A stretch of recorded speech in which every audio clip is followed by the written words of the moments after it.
මම ටිකක් බරපතල හඬපටයක් ප්ලේ කරන්න මේ යන්නේ. අපි සර්ගේ පැහැදිලි කිරීමත් එක්ක මේක ගැහණුන්ට අයිති ලෝකයක්. අපි මේකේ මේ කුලියට නවතින්න අවිල්ල වගේ එකක්. ඇත්තටම මේ වගේ තමයි බැලුවා. ඒ කියන්නේ මට හිතෙනවා පටන් ගන්න මගේ කියන්නේ අපි මිනිස්සු වෙලා ඉන්න ගැහණු ඉඳලා. ඒක මං කියන පූර්ණ අර්ථය. ඕනම සාර්ථක පිටිපස්සේ ගැහණියක් සිටී කියනවනේ. ඉතින් අපිම තමයි මේ කතාව කියන්නේ. අපි මිනිස්සු වෙලා ඉන්න ගැහණු ඉඳලා. දැන් දුකයි මෙහෙමයි. දැන් අපි ඔය කතාවට ආවට ඕකේ තව වෙන අමුතු පැත්තක් තියෙනවා. අපි මේ අපි දියුණු ශිෂ්ටාචාරයක දියුණු සමාජ ක්‍රමයක කාන්තාවන්ගේ නිදහස් ගැහැණුන් නිදහස් ගැහැණියක් දකින්න බලාපොරොත්තු වුණාට අපි සංස්කෘතිකව සමහර ලාවට අපි කතා කරනවා විතරයි. මම ටිකක් බරපතල හඬපටයක් ප්ලේ කරන්න මේ යන්නේ.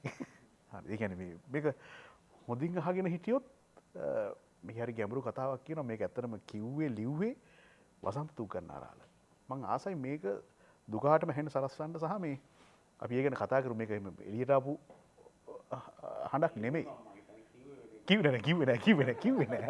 කිව්වේ කාන්තාවක් අපි කාන්තාවමයි කිව්වේ. මේක චුට්ටක් අපි අපේ හැමදෙරේ මේ කියපු කියන කාරණාව හරියට ඇහුවොත් ලොමු දැහැගැන්වෙනවා. එච්චර බරපතල සැර කතාවක් කියලා තියෙනවා. මම ඉල්ලනවා අපි නිෂ්පාදක මණ්ඩලේ පොඩ්ඩක් අපිට ප්ලේ කරන්න බලන්න මේ හඬ.